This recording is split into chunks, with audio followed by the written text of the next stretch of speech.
I would like the audience to think carefully about the myth of fusion is 30 years away. I think it's a myth. There's enough signal now from the venture capitalists as well as the private industry, and there's a lot of enthusiasts that I think we are not 30 years away anymore. Imagine everything so many years down the road here, we get a fusion power plant, we can build it at scale. I can imagine a fission reactor that could be there for like 20 megawatt power. Fusion power, at least 500 megawatts. We may also have fusion just for producing heat. Another thing, you can use a fusion neutron coming in and produce, for instance, a radioisotope for cancer treatment. We are much closer than we were before. We need people to think about what's possible and explore applications that have not been built yet. I think the holy grail of the future really is, in my lifetime, nuclear thermal propulsion. And the only way the science fiction future happens is if we make it happen.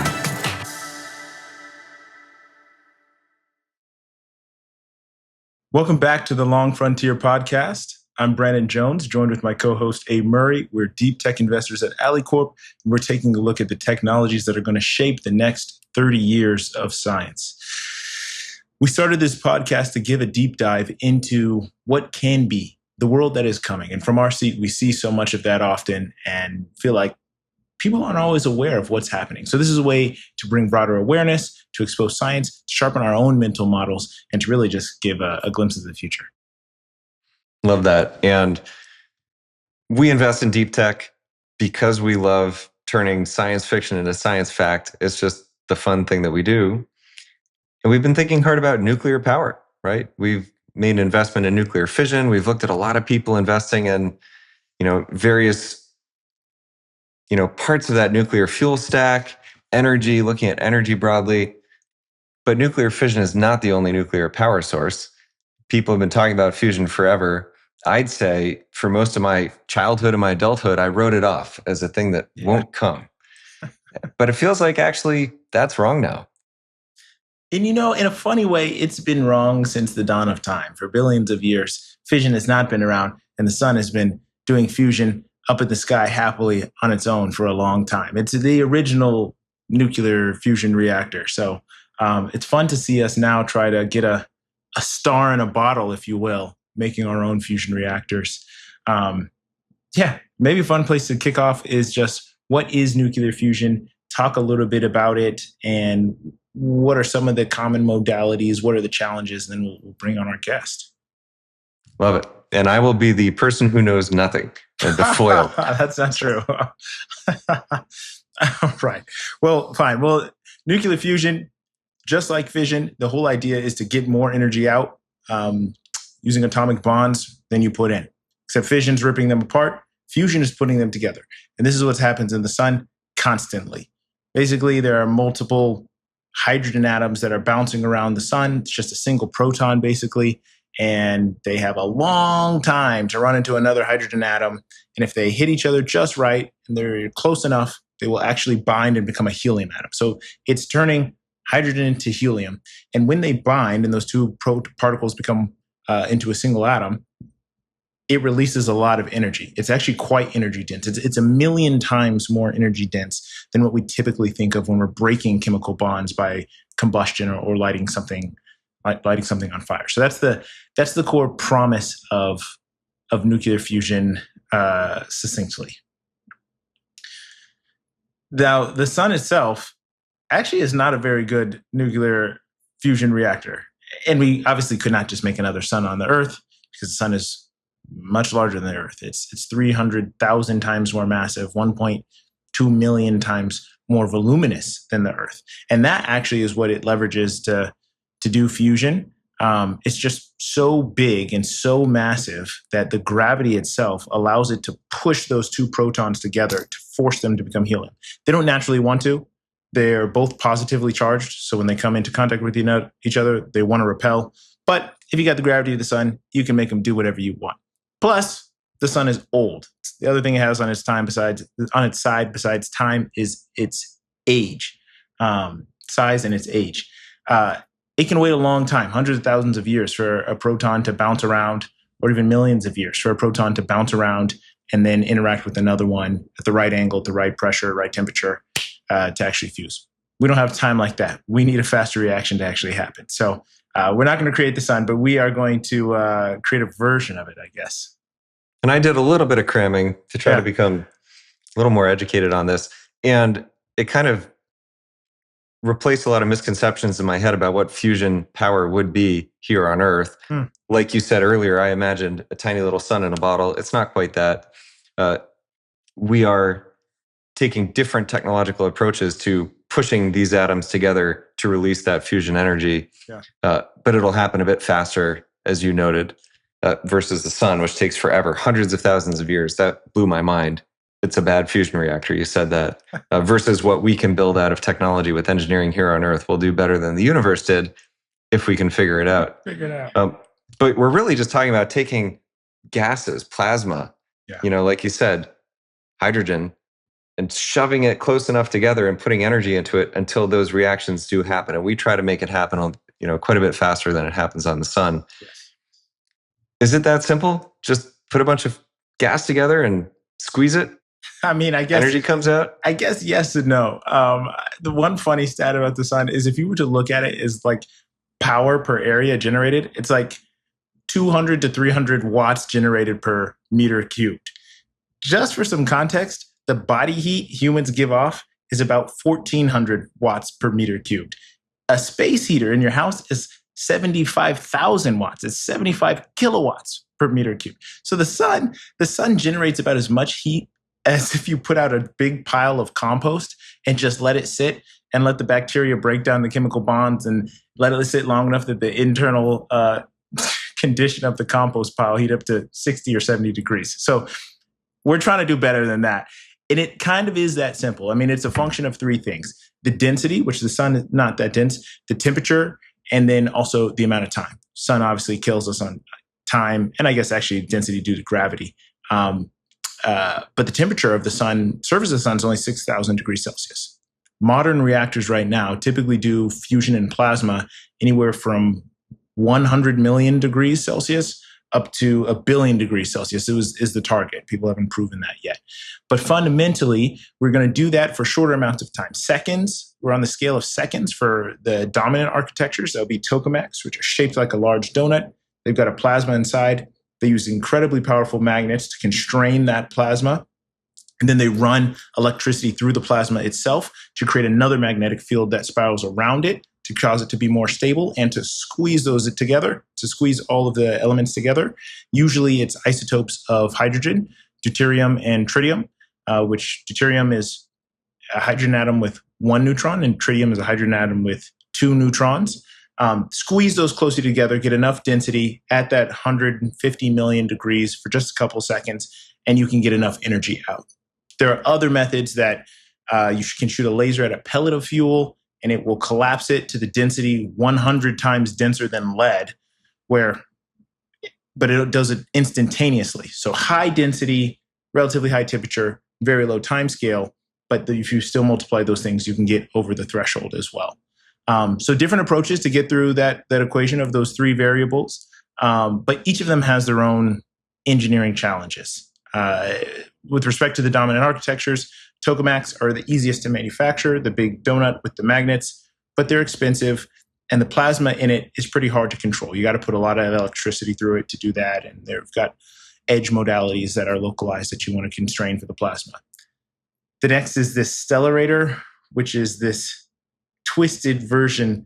It's like one of those cruller donuts. That's kind of like a Tokamak is like a normal cake donut, and then a Stellarator is the cruller donut that's twisted all the way around. It twists the machine itself so that you don't need to twist the plasma with an extra electric arc. So the plasma is more naturally stable. The problem is, imagine trying to make a giant metal cruller. It would be really, really difficult and really expensive. And it has to be perfect for the physics to work. Yeah, for the fields, the magnets, they can't fail, or the plasma falls apart. And the challenge of the tokamak is that you have to have your control system control the plasma. Yes. And so these have been the approaches people have taken for my lifetime, and they've been hard, right? We've been talking about, can we control the plasma for a second, for 2 seconds? And it's been hard to ignite the plasma, like let alone control it. So this has been the field of study, massive engineering challenges to even get to a point where we can get more energy out of them than we put into them to be in a position where we could maybe turn it on. Yes. But one more challenge is most of the reactions also spit off radioactive neutrons that will damage the reactor itself and, of course, irradiate the whole chamber, so you wouldn't want to go in there. And so that itself needs to be solved. But the promise is, again, a million times denser than combustion. And deuterium and tritium, deuterium is readily available. It's just hydrogen. There's hydrogen in water, ocean water. 1 out of every 6,000 atoms is deuterium. The deuterium isotope of hydrogen. So it's quite plentiful. Tritium, less so. You'll have to manufacture it, but you can do that within the reactor. But it's another challenge. So lots of promise, lots of limitations. We've only kind of scratched the surface here. And with that, I think it's a perfect time to transition and welcome our guest, Ahmed Diallo. He's the head of enabling technologies for energy and science at the PPPL. He served as the deputy director of Infuse for the DOE. He was the program director for ARPA-E. He has spent a lot of time researching the edge of dynamics for fusion plasmas. So I could not imagine a better person to bring on to help us talk about some of the physics, some of the challenges and opportunities for nuclear fusion. Ahmed, welcome to the show. Thank you, Brannon. I really appreciate being on the show. Thank you so much. So the way Abe and I generally like to start out is we would love to just hear a little bit about your backstory, some of the research that you do in the intersection in nuclear fusion. So my background has been in plasma physics, which is really the state of matter that you have in fusion devices. And to give you a little bit of the backgrounds where I came from, I basically started with just low temperature plasma, which is what you get in a light bulb, a microelectronic. This is what you get in gas discharge. Really simple plasma. It's not a force of state of matter. And then I kind of worked my way through something simple, low temperature, and all the way to a fusion grade plasma, which is very hot, millions of degrees, and that you can get fusion out of it. So I've been all along, I've been focused on one thing, understanding the fundamentals of plasmas, why does it do what it does? So, and to do so, what we do, what I've been focusing is looking at probing the plasma by using some diagnostics. So it's remote sensing. So rather than sticking a probe to see what is the temperature, I try to figure out using, for example, a laser system to kind of back out what is the density and the temperature of plasma, which is a key parameter of the plasma. And that's what you kind of need as you move to fusion condition. So I have been doing this for the past maybe 15, 20 years now, which is looking at the plasma. And more importantly, and the reason behind, the motivation behind it is can I diagnose the plasma so that I can understand what it will take from the physics side to extrapolate to fusion grade plasma. So amazing. I don't know if that's clear. That's very clear. And it's critical for the industry because we need that fundamental research. We need that fundamental understanding of how do we build and characterize these systems. If we're ever going to get any that show us more energy out than what we have to put in.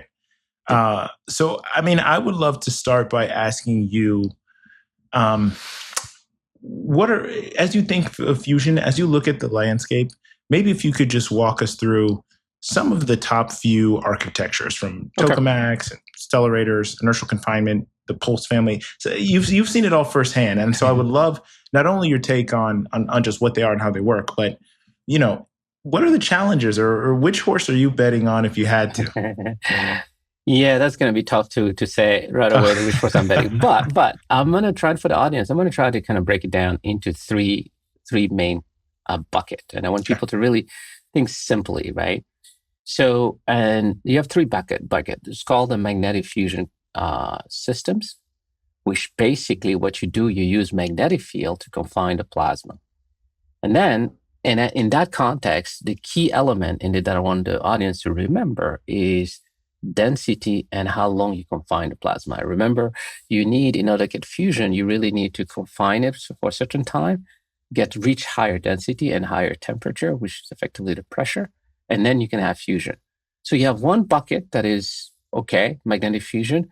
It has it tends to confine long. It's a it's a product of the three. So it confined longer, right? Lower density, higher temperature, which is good. Okay, great. That's one regime. You have the extreme regime, which is um, the laser ignition, the laser fusion, which basically what you do, you take laser and you compress a pellet, you know, to fit to a really small size, and then you get fusion. And by doing so, you can imagine when you compress something, you start heating it at a certain temperature, fusion relevant temperature, which is fun, but also you get very high density. However, you don't get it doesn't confine for that long. It's like nanosecond and then that's it. So you have those two regimes, but then you have something in between that's more hybrid, where you rely on compression using magnetic field, and that compresses into a medium type density, high temperature, but also pretty medium range confinement time. So you can see that you have like three modality to get to fusion, depending where you are. And these are not necessarily, they don't exclude each other. They all have their role and play in society. Hopefully they can all be successful. But they all come with different complexity. You take, for example, the magnetic fusion. The complexity is that you need to a large volume. You get magnetic field to be able to confine this, because you don't want your plasma to touch the walls. So you go to very high magnetic field, which has challenges, is like making the magnetic field very high, which is like high temperature superconducting coil could be one way to achieve that. You have and then you got to extract the heat and so forth. That's another big challenge there. Now, in laser, you have another challenge that, okay, sure, you can you can compress a pellet, but then you ask your question, well, this is going to be rated. It's repetition rate. That means you get 10 times a second, for example. If you're going to do so, that means you have to be able to fire your laser 10 times a second. But not only that, you need also to drop your fuel, the pellet, into the vessel 10 times a second. Massive challenge. We haven't done that. We know how to do it once, but not 10 times a second. And then, you have to think about a laser lifetime and so forth. And then you have in between what I said, which is like the hybrid system. It's called a magneto-inertial fusion, right in between. Then over there, you have other challenges, which is a pulse power. You need to pulse this system to get very high, to get the magnetic field to compress your target. Now, this is a little less mature compared to all the magnetic fusion and inertial fusion, just because there was more investment in those concepts.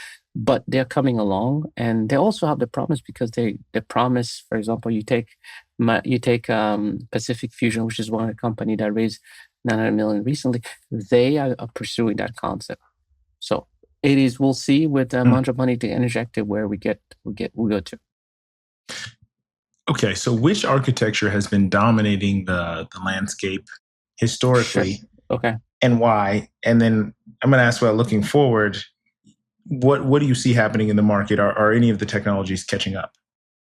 So that's a really good question. The architecture that we really rely on was the magnetic fusion. That has been dominating across the world. We all working on it. It's called the Tokamak. And the Tokamak came from a Russian concept, effectively, which is they were the first to kind of achieve very high temperature. And then everyone jumped on the bandwagon to do the same thing. And that is a concept that benefited from cross international collaboration. So you have exchange of ideas on that concept, exchange of physics. So it was able to really mature very well over many, many years, many decades. Now, and the reason why, because the other inertial fusion, for example, that has to do with stockpile stewardship. So there was a lot of classifications. So it was per country, each country were doing their research. It was not global, and it was mostly funded by an NSA, which is a branch of DOE, which is an agency in DOE. So you can imagine that if you bring everyone in the world different thinking, you can advance, and you can. You have China, you have Russia, all the countries were working together back then, and with a Project ITER. So I would say that for me, I could see the reason why this this advance much quickly, it was not classified, right? It was something open literature, and then you had open discussion. The paper were peer reviewed. You can go back and review. You learn from others as you grow your program, and that's why, for example, you see a lot more a fusion company in that, because there's enough physics basis to give you an extrapolation. Now, I would like to caveat that the fact that it's only in the IFE that we achieve ignition. Okay, so that's the other part of it. So you get one part, we achieve ignition here. That's great. That's beautiful. Everyone, we all are happy with it. We think that's great. That gives us confidence. And so that was funded just by the government. So then you feel like, okay, in magnetic fusion, no ignition has been achieved. So you have to think about it. It's like, how do we put it together? Let me ask a company there. When a company claims net energy, when they claim ignition, what should our listeners demand to know or really be thinking? So if they claim ignition, listeners should demand the peer review paper. Because that's exactly what, because you claim so a company says we have achieved ignition, they have to be able to count a neutron or any other metric and then come and say, yes, here it is, here's a plot, period. It shouldn't be more than that. And we should really, both the investors, first of all, the investor, because they're the one they're going to be giving more money or less, but they have to request that, and that has to be done by a peer-reviewed committee, meaning that has to be by external committee, not your own. Not your team, but someone else, a set of people, and there are quite a few experts. And because the physics is a physics, and they can go and count the neutron and say, yes, if it's Deuterium-Tritium, for example, yes, you have achieved ignition. Give us all the input, what you have input and output, and then we can do the calculation. Just that.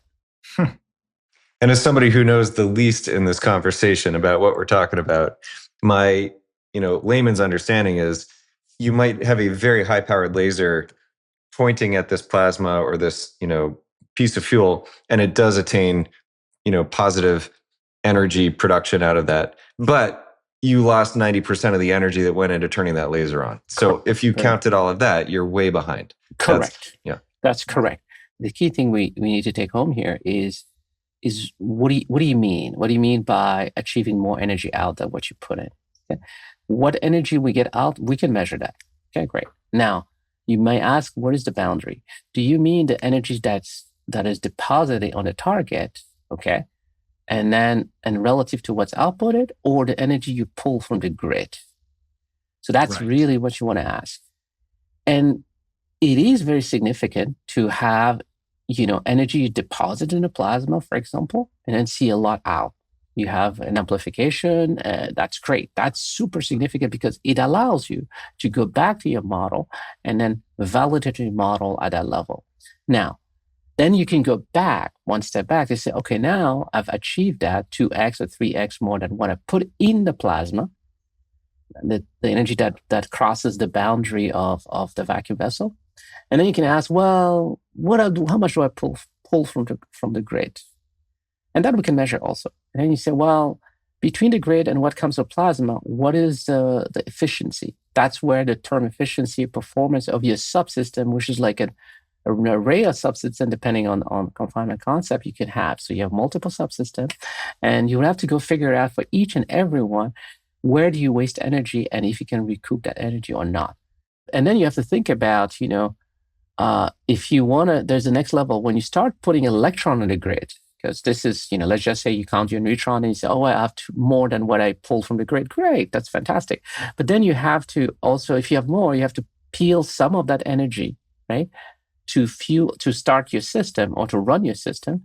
And what goes to the grid, to you and I, in our household and all that, should be significant. Otherwise, what's the point? If all the energy you produce is just to run your system, no one benefits from that.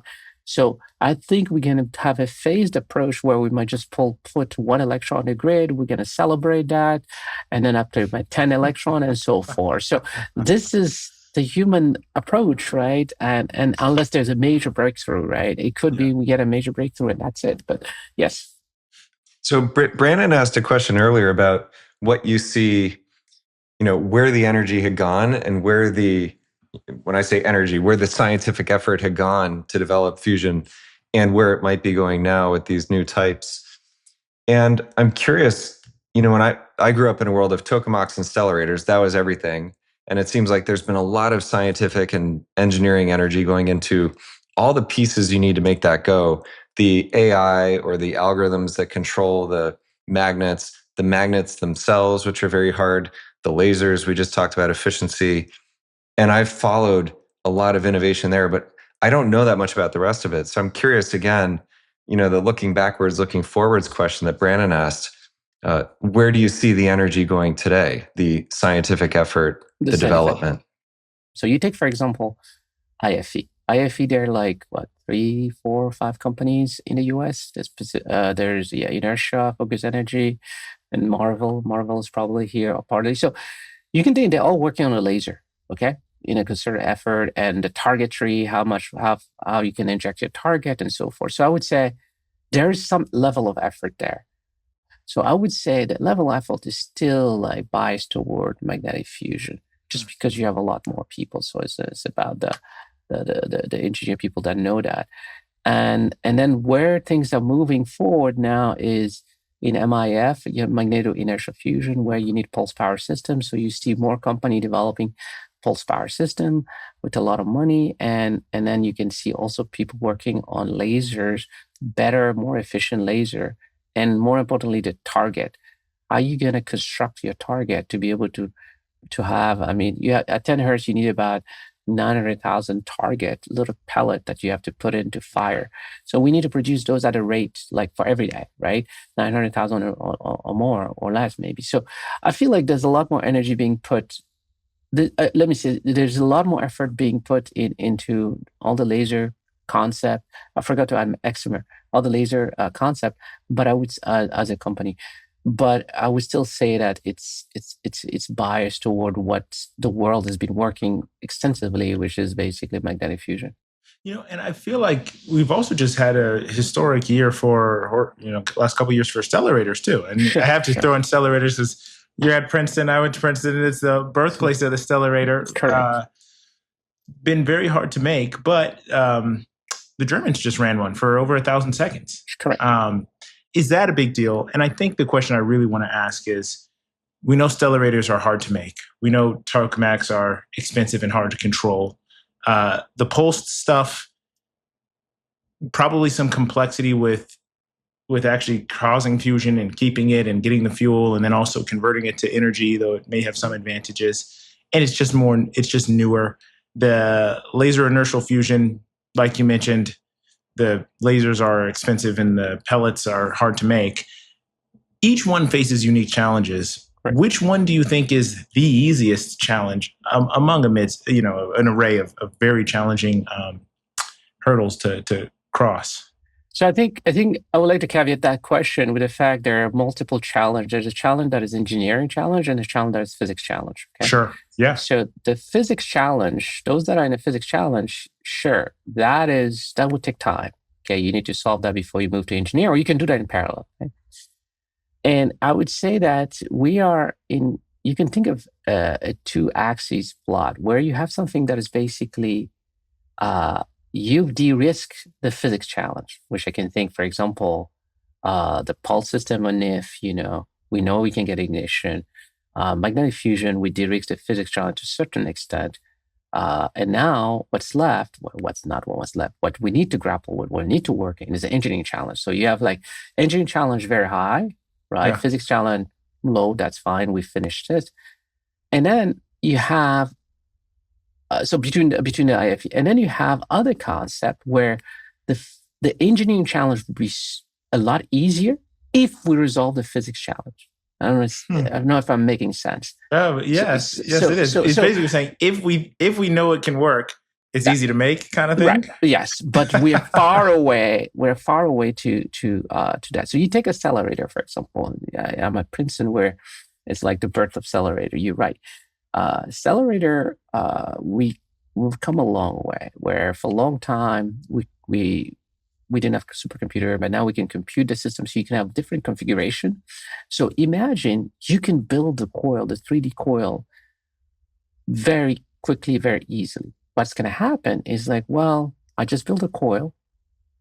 that is super complicated. It took me like 5 years, but then when I turn it on, it was going to run, and it's going to run the performance that you predicted from the calculation. And you just go get your latte. You go get your latte, and then it runs. It gets like boring, and then you don't know what to do. So then you start golfing or whatever. But I mean, or you can think about some other challenges, like, well, a Tokamak is really it's a high performance machine that for which we worked for many years on. If we turn it on, we'll need to control the hell out of it to make sure it stays stable, because it tend to not want to be stable. But if it runs, you can get like high power immediately. And it could be a pulse or a pulse system, for example, extract energy, prove it that you can put energy on a grid and so forth. So my prediction is like, well, we might get a tokamak that produce electron on the grid fairly quickly, with CFS part. It's going to be, the community is going to be ecstatic. But then long term, as you want to put power on the grid with something that's more benign, a system that basically that runs and you don't have to babysit or monitor it, the humanity might drift toward a system that's complex to build, but once you build it, you walk away from it. And then you can still have some people, I can imagine, that still want something that's high performing in a short period of time. So you could have IFE, where things will be developed that, I want a pulse system because I want to be able to turn it on, produce power, and some days I want to turn it off. I don't drop anything, and I repeat it again, right? I throttle my power the way I want. So you can imagine, depending on the demand and the community, you're going to have appetite for one system or the other system. So it's not going to be a winner takes all. It's going to be like, well, sure, you have to think about it. Let me ask you one more question then, and this is actually more on the physics side. Are there any approaches that we can take to improve the physics, get us closer to gain, or make the engineering simpler with some of the existing architectures? And I'm cheating a little bit because I was reading about some of your work about spin-polarized fuels. So tell us about the potential of that and how that might affect the industry. Okay, so this is really a good segue. Indeed, yes. From the current system, it turns out that, and this is something that was done here by a professor here at Princeton back in the 80s, you can really have a spin polarized fuel. So that means your deuterium-tritium, if you happen to spin polarize it, that's like basically the nucleus is spin polarized straight up and up. It turns out from the simple calculation, you can get a cross-section increase by 50%. What I mean by that is it's like 50% probability of fusion, the probability of fusion increased by 50%. I'm trying to make it for the audience, right? But the thing that's super interesting about it is you have this probability of fusion that just by 50%, which seems to be benign, but there's a bootstrap effect that makes it 50% effectively result up to more than almost a factor of two in fusion yield. So that could be interesting. So basically what it does for you, it would be if you are in a fusion reactor that is marginal, right, in terms of ignition, you put this fuel, this is higher grade fuel, then you can boost that to go 2x, which actually would be very exciting, right? Because if you can boost it by a factor of 2, you don't really need to kind of stress your system to go there, okay? So you can imagine, for example, let's just say if I had that fuel for NIF, right, for the NIF where they had a factor of 8 megajoules, in yield, if you can boost it, change the fuel with a spin polarized fuel, and perhaps you might go to, instead of going to a factor of 2, 16 or more, you can say, well, I don't need to have a 2 megajoule. Maybe I divide my input power by a factor of 2, 1 megajoule, which is more amenable. Yeah. So that's one thing. Another advantage of spin polarized fuel is the product of deuterium and tritium gives you a neutron, right? An alpha particle. But it turns out if you spin polarize your fuel, you have, instead of having isotropic neutron that goes everywhere and you have to capture from everywhere, it could be directional. So it could just be only directly directed. The emission could be directed to a certain region in which you put your blanket to capture a certain region. So from an engineering point of view, you can see that it makes things a little easier as we move forward if that happens to be true. So there are other challenges. Does the fuel depolarize? We don't. Well, we wrote a paper that says it doesn't, but we need to experimentally test it. Yeah. And I'm curious, are you able to direct the fuel towards the blanket or the output to the blanket because it is polarized so you can apply fields to it? No, because it's polarized, so the product, so the fusion product do not go isotropically. Okay. They're more like you can know where they'll go. I got there it. You can know where to go. So that's an advantage. That sounds like quite the advantage, actually, because now you don't need to have a blanket everywhere, or you don't have to. We have to design that. That's a good question. I mean, initially for me, my naive brain, yes, that's right, that's beautiful, but this is where the detail it becomes really challenging when you start getting into detail, because you would have to redesign your blanket for a tokamak, for example, where you have the blanket at a certain area. When, for example, if you take the same concept, if that's actually true, you go to laser. So you take excimer, that two-side illumination, laser come from both sides on a target. You can align your fuel so that the emission goes perpendicular to where the laser comes, so the neutron will not stream back into your laser. So you can imagine all this scenario, but it needs to be kind of worked out to make sure if there's a clear benefit or is marginal. Because at the end, things are expensive, right? But it needs to be worked out. How hard is it to spin polarize your fuel? That's a really good question. This is what we've been trying to work. It's quite hard to. So it's pretty straightforward. There's an experiment, Stern Gerlach, you can spin polarize. So for instance, one of the brute force way to spin polarize, you take your fuel, you cool it down to 4 Kelvin, you apply a magnetic field. Yes, you can spin polarize the nucleus. However, the biggest challenge, the question that you really want to address here is like, well, if I have to do that, that takes quite a long time. That's one. Right.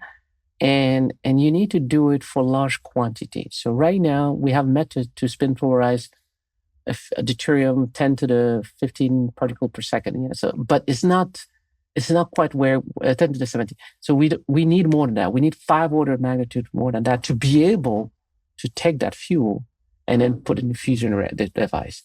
So right now, nuclear physics, for example, for experimental reason, or cross-section measurement, they use spin-polarized deuterium. They can do it in small quantity, okay?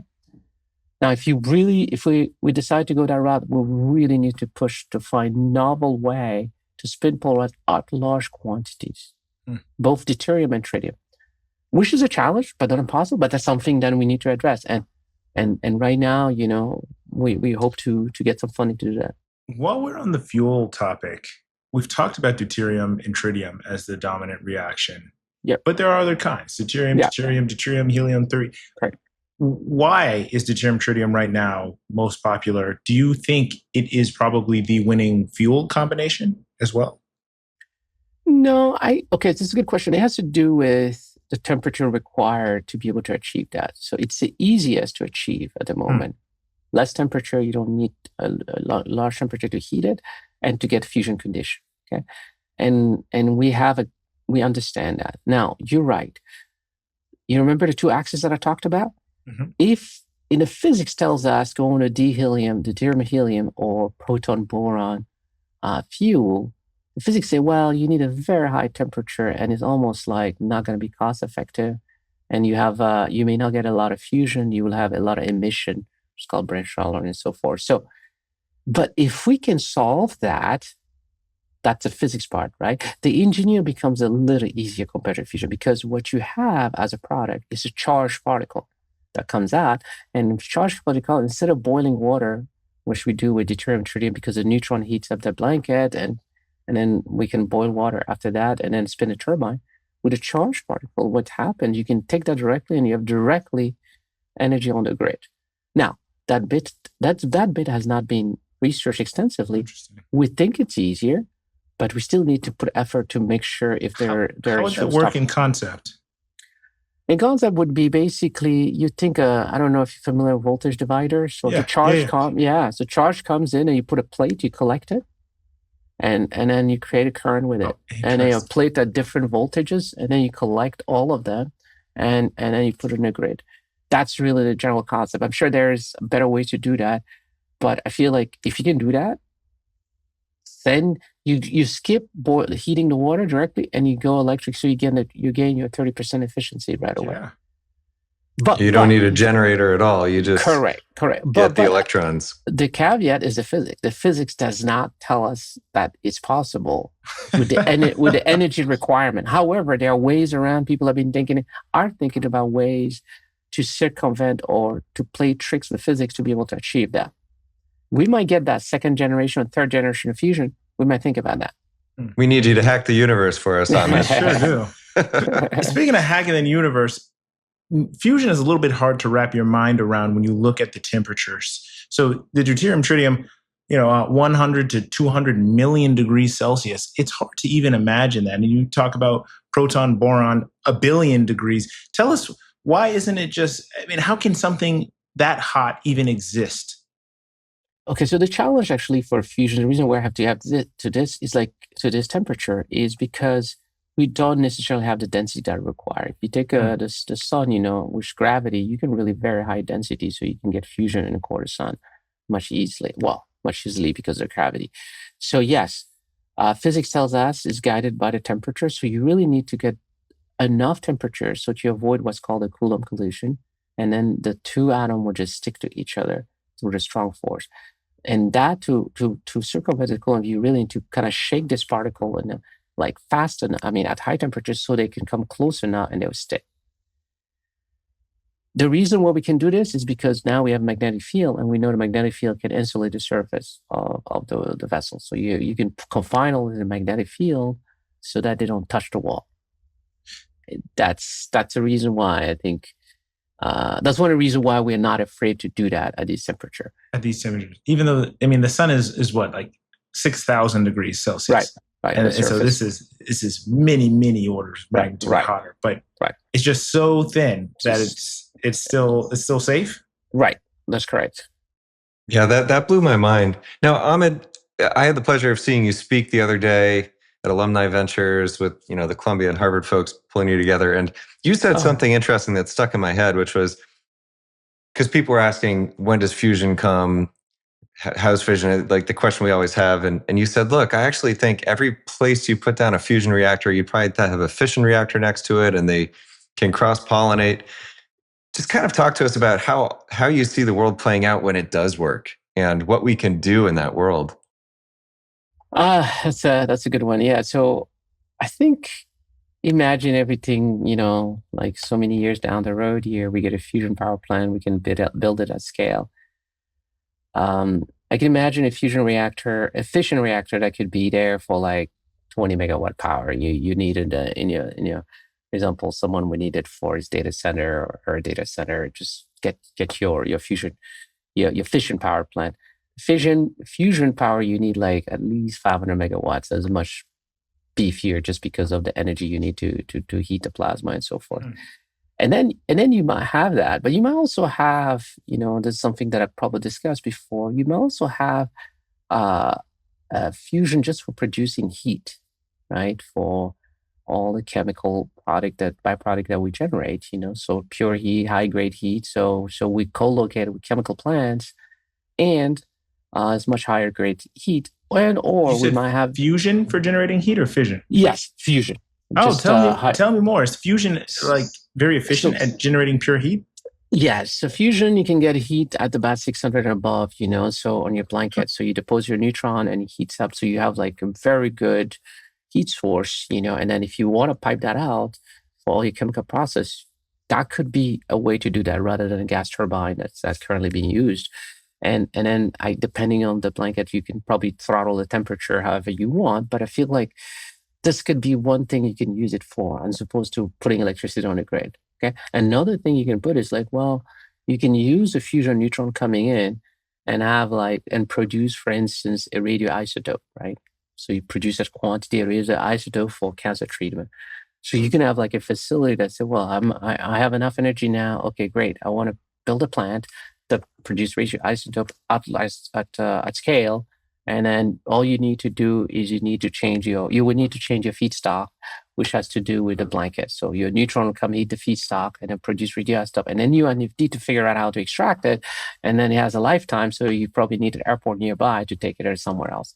So you can imagine an ecosystem like that where you have, depending where you are, a fusion reactor for producing radioisotope heat, or an efficient reactor for data center or some other stuff that requires less energy, maybe 30, 40 megawatt. And then people will probably buy it, and we may build it at a capacity for small ecosystem, for example, in energy. And then a related crazy next step, I read a paper saying we can maybe create gold in the blankets of fusion reactors. Yes. Is that insane? That's interesting. That's very interesting. It's based on a calculation of Reactor fusion in San Francisco. It's a nice really team that came up with that, where yes, you can transmute mercury 198 to generate gold. And their premise was, well, you get enough gold, you can sell it, and then that could fund actually the fusion ecosystem, so you can build more fusion power plant. Yes, so now, that's. As I think about things like that, can you do all of these things at once, or you're choosing? You're like, I'm going to use my neutrons to make mercury into gold, or I'm going to make heat, or I'm going to, clean up fish and waste products. Can you have multiple layers of the blanket, or you just wouldn't do that? You'd have to say I'm one or the other. No, I can. This is actually comes from innovation. So I think it's possible. Like you said, I forgot to mention that, but like cleaning up the waste product, yes, you can have multiple blankets in sectors for a total device, for example. And yeah, it's not crazy. I think, we can think about it now. 30, 40 years, someone will come up with a clever way to sector the blanket and be able to pump things out. You run it for like 6 months, and then you say, okay, I want to do something else. I'll put the waste product, I transmute it, and then I clean it up, and then I move on to the next stage. Yes. At the end of the day, though, it needs to be economical viable. Sure. Right? If it's not, it won't have enough traction. But so, I think we should think about it. I mean, speaking about what's coming up on the roadmap, DOE did publish recently their roadmap and has nuclear fusion in the 2030s starting to provide power. Given that you've spent some time with them, how do you think they're thinking about it? What are they seeing, and is that a real timeline? So it's a timeline dictated mostly by the private industry. So this, because DOE does not have a fusion power plant right now, so rely heavily on what the private industry has put forward and as timeline. And now, at least so far, DOE is supporting the private industry to achieve fusion, and Commonwealth is further along than most fusion private industries. So given their timeline that has been really well thought through, DOE has decided to probably side with this and say, listen, what do we need to kind of advance the timeline or make sure they meet the timeline? But from the public sector, there's no fusion power plant at the moment. How long until we get one? You believe 2030s? So I think if power plant 2030s, yes, that's a possibility. Now, a commercially viable power plant at 2030s, that's a bit challenging. Sure. Well, okay. Well, then let me ask you this. So you were sitting in the exact building where the Stellarator was invented. That was 75 years ago. I believe the founder died and didn't see a single watt produced. Now, you and I and Abe will see fusion energy touch the grid before the end of our careers. What is the architecture that does it? And what do you do when you see that day come? What's the first thing you do? I think, okay, I'll respond to that one. I would say, yes, we'll celebrate, no matter which architecture. We should celebrate. This is a lot of people that worked on it for many, many decades. We should definitely celebrate and embrace it, okay? This is a new source of energy that has the potential of being abundant and then really help humanity in general. So that being said, which one of these is going to be, it's tough to say. It's like a race. It's like a marathon, right? They all start as one ahead, the other one depending. And so it's hard to say who's going to be the first. They all have a different timeline and different risk profile. And I'm hoping that whoever wins will celebrate that. But I feel like the commercially viable, that's something that's more interesting. The one that's going to win the commercially viable is the one that costs less to build. Fair. Well, there will be a lot to celebrate, and no small part due to the contributions that you and your team are making now. Anything else we should have asked you about nuclear fusion that we didn't, or anything else on top of your mind that you want to share?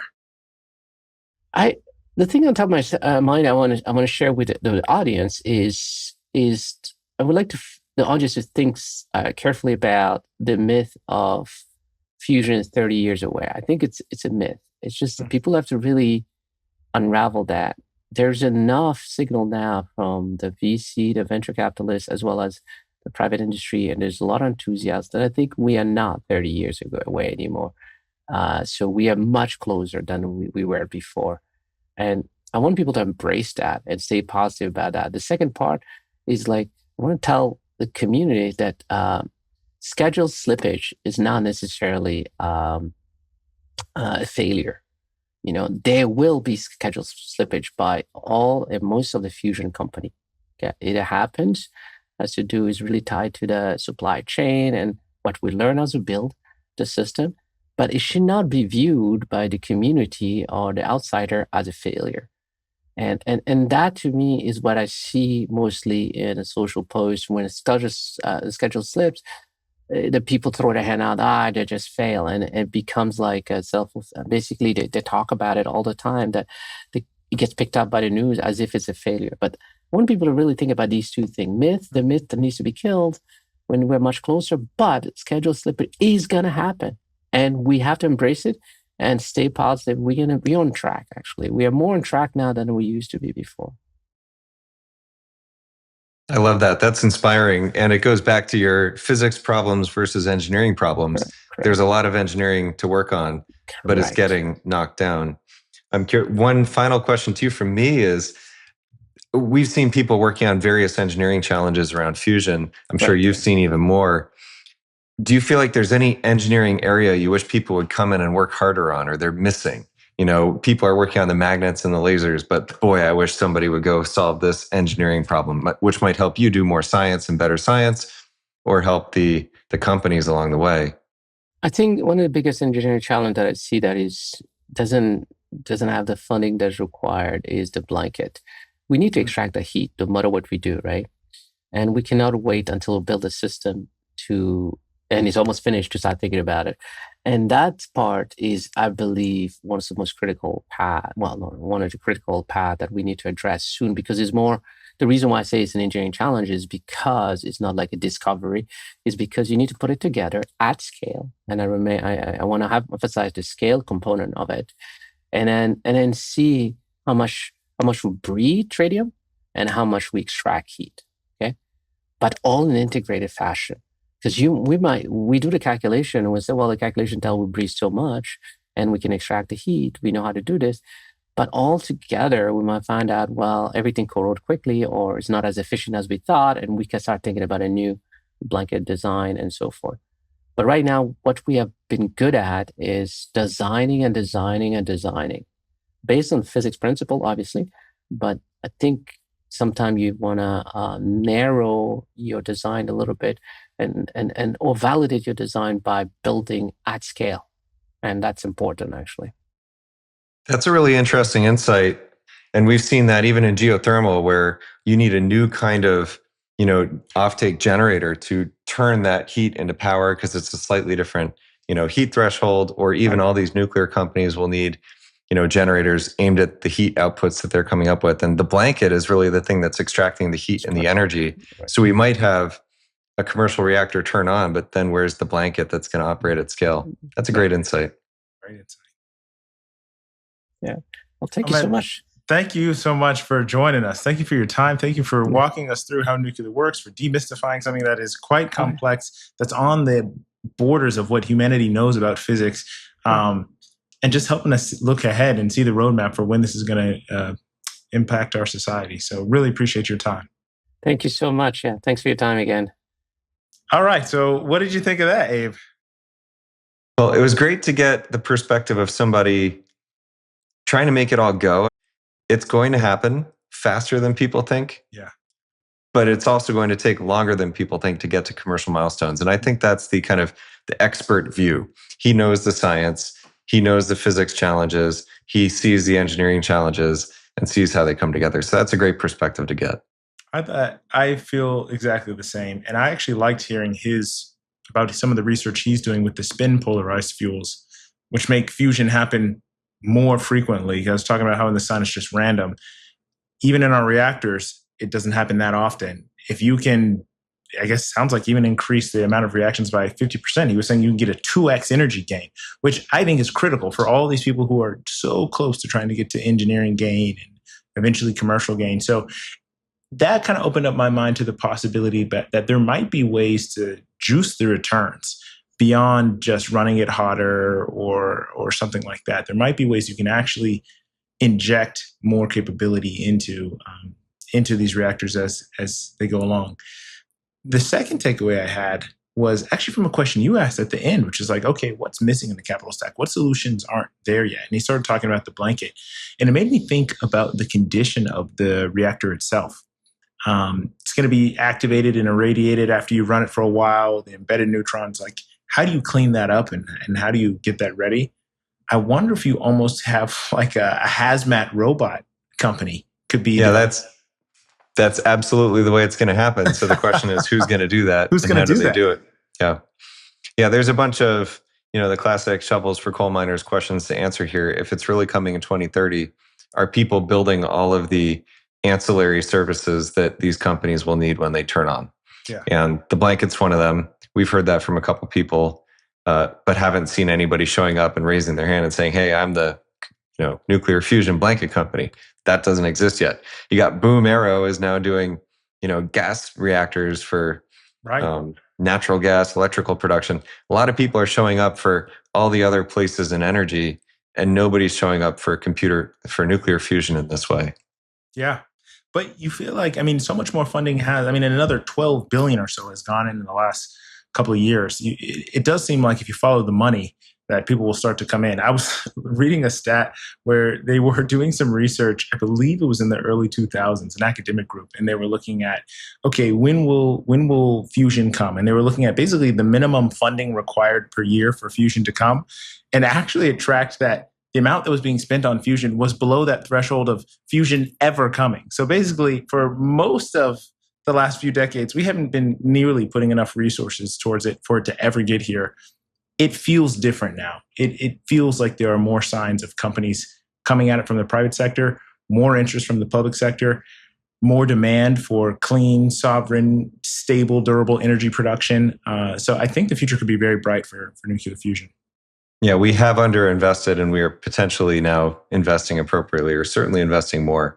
The other thread I'd love to pull, maybe with a future guest at some point, is if it works, or even if it doesn't work, all of the innovation that's gone into trying to make it work is going to have follow-on effects, right? Better magnets, better lasers, and those are the two most obvious pieces, but there's probably 10, 20, 50 other really hard engineering problems that have been solved to enable the Stellarator, the Tokamak, the impulse fusion systems to turn on.